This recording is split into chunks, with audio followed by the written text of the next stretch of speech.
aytyapsizmi oyijon? Yo'q. Uyimizdagi mushukka aytyapman. Hozir farosatsizlik qilib nima qildim? Eringizga buyurtma berayotganingizda Oyjonga ham bu narsa qo'shib ol.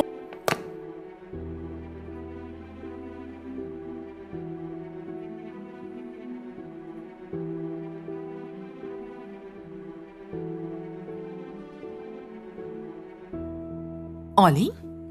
Yeng endi. Yeydi. Shuni ham ko'p ko'rdingiz. O'g'ri tomoq bo'lib o'rganmasin.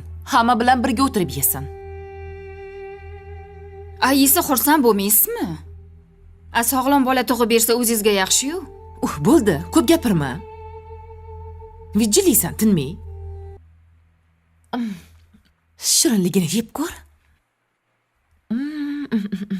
Opa, sizning asablaringiz charchabdi.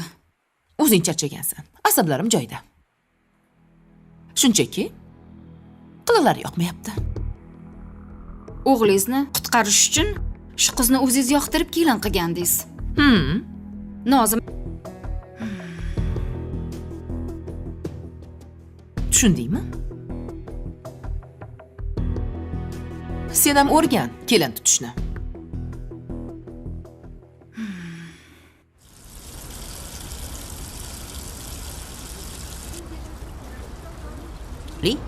Xo'p. Voy, bu yerga kelib turing, oyijon, keyin qilasiz. Xo'p, hozir. Nima deysan? Ha? O'quv markaziga o'qituvchim meni o'sha yoqqa o'qituvchilikka olib qolar ekanlar.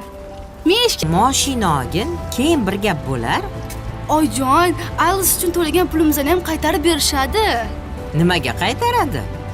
Agar 7 Alice'dan baland yuqori ballonlansa, Ha? pulni qaytarib berishadi oyijon. Men 8 oldim-ku. Voy, o'zim o'rgili asal qiz. Oyijon. Voy, yo'g'e, rostana. Voy, o'zim o'rgili. Ay jonim.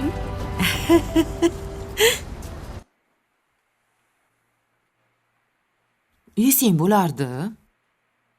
yo'q, keliningizni rizqi edi, opa. Meni rizqim Kim aytdi? pochchang aytdi. Oladi. Birga ish qidirib ko'raylik. Hey, Uyda o'tirgan saringiz keliniz ko'zingizga yomon ko'rinib qoladi.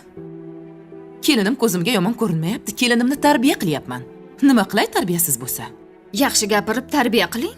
Yaxshi gapirsam ko'nmayapti. Shoshmay tur. Nozima.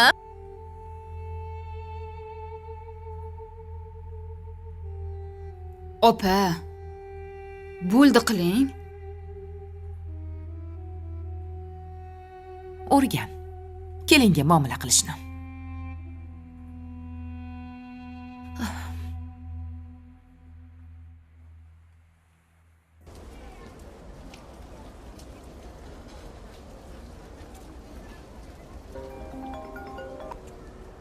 Alo. Alo, Sevara, yaxshimisan? Mahliyo opa. Sizmisiz? Menman. Ovozimdan tanidingmi? Ha, tanidim. Amerikadan qaytib keldingizmi? Ha, kecha keldim. Ha, biznikilar tinchmi? Yaxshi yurishibdimi? Hazillashyapsanmi? Nimaga hazillashaman? Ering bolangni gospitalda olib yotibdi-ku. Nima? Erim bilan urushib, jahl qilib chiqib ketgandim. Shunga o'shandan beri ulardan xabar olmadim. Bekor qilibsan. Bolani ham tashlab ketib bo'ladimi? Sen o'zi qanaqa onasi? Bemehr ekansan. Hali ham bo'lsa bolangni oldiga bor. Balki uni so'nggi kunlaridir. Yana afsuslanib qolmagin.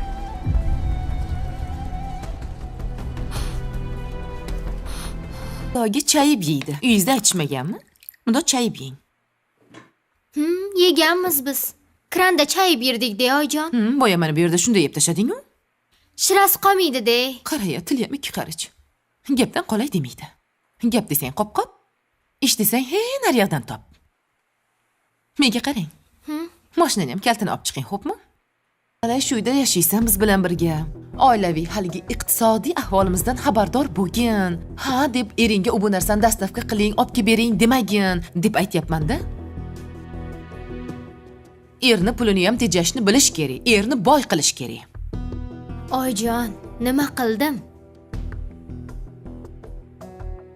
To'rdoni qulupni yuborganlarga shuncha gapmi? Ichkari xonada bekinib Bir marta borib telefon qilgin. Xo'p bo'ladi. Nazokat qayerda qoldi? Tashqariga chiqib ketgandi. Nimagadir asabiylashyapman. Ha. Nazokatxonning choyi bor edi. O'shandan ozgina ichmasam bo'lmayapti. O'zim damlab kelaymi? Yo. O'zi kelsa damlab beradi. Bor, sen ishlarni hal qilgin bor. Xo'p bo'ladi, hozir.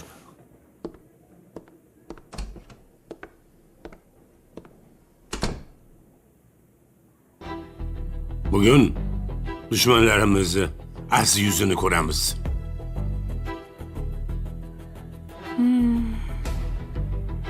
ko'ramiz. Kim ekan o'sha asabizga tegayotgan odamlar? Tavba. Qo'rqmaganini qarang.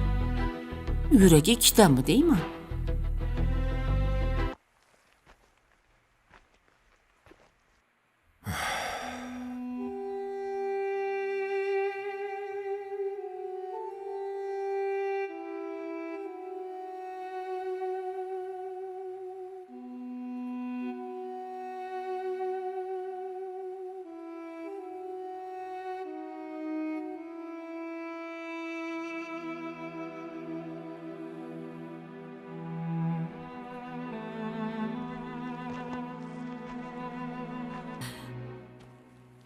Dada,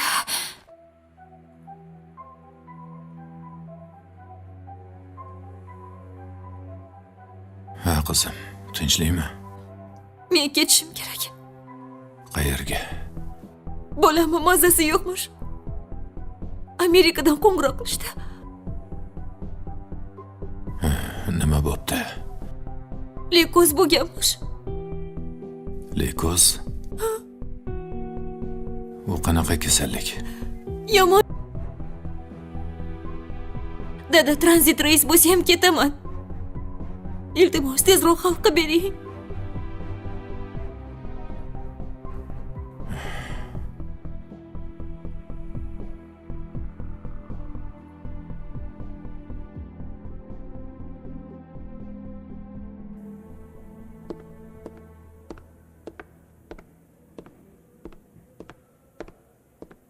Tamara opa? Labbi, afsuslanish qiziqroq. Bizday xodimlarni xo'rlab haydagan odamni ko'zlariga qarashni xohlardim. Mana men sizga o'sha baxtni taqdim etyapman. Bugun bir mazza qilaylik. Keyin bunaqa kun ha deb ham kelavermaydi. Sizdan minnatdorman. Rahmat sizga.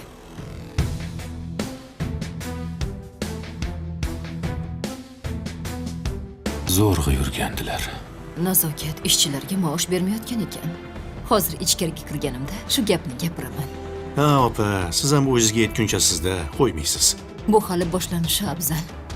Bitta o'qni ag'darish uchun obdon tayyorgarlik qilishimiz kerak. Mehmonlar, marhamat. Qani, yuringlar. Bir gala quzg'unlardan iborat ichqora sobiq xodimlarim ketdi-da.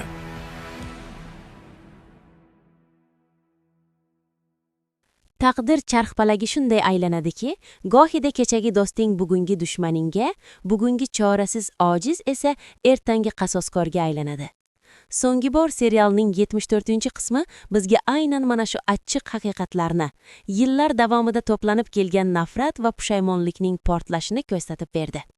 Bu qism shunchaki voqealar rivoji emas, balki qahramonlarning ichki dunyosidagi zilzilalar silsilasi bo'ldi. Har bir sahna, har bir nigoh ortida biz hali to'liq anglab yetmagan sirlar yashirin. Sodiq boyning taxti qimirlab qolgan, atrofdagi ishonchli deb bilingan odamlar esa birin-ketin niqoblarni yetishmoqda. Ayniqsa, nazokatning o'tmishiga qilingan sayohat va uning bugungi sovuqqonligi sabablari oydinlashgani tomoshabinni ham hayratga, ham chuqur o'yga soldi. Biz ko'rib turgan nazokat bu shunchaki yovuz ayol emas, bu sindirilgan, xo'rlangan va hayotning eng og'ir sinovlaridan o'tib qalbi toshga aylangan insonning timsolidir. Nazoqatning o'tmishi haqidagi hikoyasi bu qismning eng og'ir va hissiyotlarga boy nuqtasi bo'ldi. Shaharlik erkak qizning qishloqning chang ko'chalariga ketmon chopishga mahkum etilishi, bir erkakning yolg'onlariga uchib, oxir-oqibat o'z farzandi bilan ko'chada qolishi, bularning barchasi uning bugungi qasoskor qiyofasini shakllantirgan. Uning bilistirsiz qo'llari qachonlardir qavarib ketgani, ketmon dastasini ushlashga kuchi qolmagan kunlari haqidagi gaplari tomoshabin qalbini zirqiratadi. Manzurning xiyonati va o'z farzandidan voz kechishi Nazoqatning ichidagi bor mehr-muhabbatni o'ldirgan. Endi u hech kimga ishonmaydi. Endi uning uchun dunyo faqat foyda va zarar, kuchli va kuchsizdan iborat. Nazoqatning Sodiq Boy bilan bo'lgan munosabati ham o'ziga xos shaxmat o'yini kabi. U boyning zaif tomonlarini yaxshi biladi va vaqti kelganda ulardan mahorat bilan foydalanmoqda. Lekin uning ichidagi o'sha ojiza qizaloq hali ham yashayotganini, u faqat o'zini himoya qilish uchun mana shunday qalin zirh kiyib olganini sezish qiyin emas. Sodiq Boyning holati esa kundan kunga ayanchli tus olmoqda. U o'z loyihasining o'g'irlanganidan shubha qilib, o'zini qo'yishga joy topolmayapti. Yillar davomida kibr va kuch bilan boshqargan odam endi har bir qadamida xavfni his qilmoqda. Afzal va Tamaraning u bilan uchrashuvga tayyorgarlik ko'rayotgani esa vaziyatni yanada taranglashtiradi. Sodiq Boy uchun bu shunchaki ish yuzasidan uchrashuv emas, balki u tomonidan xo'rlangan, ishdan haydalgan sobiq xodimlarning tashrihi, bu uning o'tmishdagi xatolari yuziga tarsaki bo'lib urilishidir. Afzal va Tamara o'zlarining bugungi muvaffaqiyatlaridan sarmast, ular boyning ko'ziga tik qarab, uning qulashini zavq bilan tomosha qilishni istaydilar. Bu yerda biz nafaqat biznes kurashini, balki insoniy kibr va qasosning to'qnashuvini ko'ramiz. Tamara o'zining o'tkir tili va ayyorligi bilan, Afzal esa sovuqqonligi bilan Sodiq Boyning so'nggi tayanchlarini ham ag'darishga bel bog'lagan.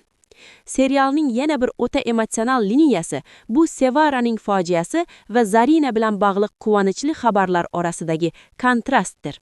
Hayot shundayki, bir eshikdan xushxabar kelsa, boshqasidan musibat mo'ralaydi. Zarina o'zining tinimsiz mehnati bilan IELTS'dan yuqori ball olib ishga joylashgani, onasining ko'zidagi yoshni artishga harakat qilayotgani qanchalik quvonarli bo'lsa, Sevaraning bolasining og'ir kasalligi haqidagi xabari shunchalik dahshatli. Leykoz bu shunchaki tashxis emas, bu oila uchun hukmdek gap. Sodiq Boyning firmalari bankrot yoqasida turgan, moliy ahvoli tang bo'lgan paytda bu musibat uning uchun kutilmagan zarba bo'ldi. Sevaraning "Dada, bilet olib bering, bolamning ahvoli og'ir" degan faryodi har qanday toshbag'irni ham eritib yuboradi. Sodiq Boy endi nima qiladi? O'z g'ururini chetga surib, raqiblaridan yordam so'raydimi yoki bor budini sotib Sevaraning yoniga uchadimi? Bu vaziyat qahramonning insoniy qiyofasini qay darajada saqlab qolishini ko'rsatuvchi sinov bo'ladi. E'tibor bergan bo'lsangiz, serialda ranglar va muhit qahramonlarning ichki holatini mukammal tasvirlaydi. Sodiq Boyning hashamatli, lekin bo'mbo'sh uyi uning yolg'izligini va ruhiy tushkunligini anglatadi. Nazoqatning Boyning xotini bilan o'rtasidagi suhbatlari esa o'ta ziddiyatli. Bir tomondan u onaxonning mehrini qozonishga harakat qilsa, ikkinchi tomondan o'z rejalarini amalga oshirishda davom etmoqda. Onaxon esa Nazoqatning niqobi ortidagi haqiqatni sezgandek, unga nasihatlar beradi. Oltin o'radan chiqish qiyin bo'lishi haqida ogohlantiradi. Bu sahnada hikmat va hiyla to'qnashganini ko'rishimiz mumkin. Nazoqatning ich-ichidan baribir oilaviy xotirjamlikni, samimiyatni sog'ingani, lekin buni munosib ko'rmasligi yoki yo'l qo'ymasligi uning eng katta fojiasidir. Kelgusi qismlarda bizni nimalar kutmoqda? Taxminimcha, Sodiq Boy loyihasining o'g'irlanishi ortida loyihachining o'zi emas, balki ichkaridagi odam turibdi. Balki bu Nazoqatning rejasi bo'lishi ham mumkin. Nazoqat o'z qasosini oxiriga yetkazish uchun Boyni mutlaqo yanchib tashlash kerak. Sevaraning bolasining kasalligi esa voqealar rivojini butunlay o'zgartirib yuboradi. Menimcha Sodiq Boy bor budini sotishga majbur bo'ladi va aynan shu paytda u o'zining haqiqiy do'stlari va dushmanlarini taniydi. Tamara va Afzal o'zlarining g'alabasini tantanalayotgan paytda, balki Sodiq Boy mutlaqo kutilmagan bir qarorni qabul qilar. U barcha boyligidan voz kechib, ma'naviy poklanish yo'lini tanlashi mumkin. Ammo u shunchaki taslim bo'ladigan odamlar toifasidan emas. U qanchalik og'ir ahvolda bo'lmasin, o'z qadr-qimmatini saqlab qolish uchun so'nggi bor kurashadi. Nazokat va Manzur o'rtasidagi uchrashuv ham uzoq kutilmay qoladi.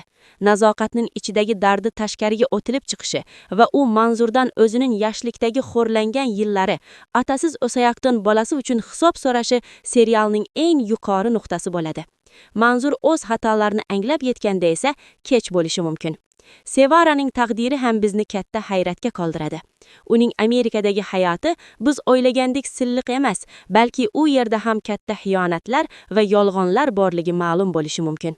Sodiq boy Sevaraning yoniga borganida loyihasi o'g'irlangani uning hayotidagi eng kichik muammo bo'lib qoladi. Chunki haqiqiy hayot loyiha va biznesdan ko'ra murakkabroq va qimmatroq ekanini u endi tushunib yetadi. Shuningdek, serialda Zarina obrazining o'sishi juda muhim ahamiyatga ega. U kelajakda Sodiq boyning yagona tayanchi va uning ishlarini davom ettiradigan haqiqiy vorisiga aylanishi mumkin. Uning pok qalbi va samimiyati, qiyinchiliklarga qaramay olg'a intilishi bu boy uchun eng katta o'rgan bo'ladi.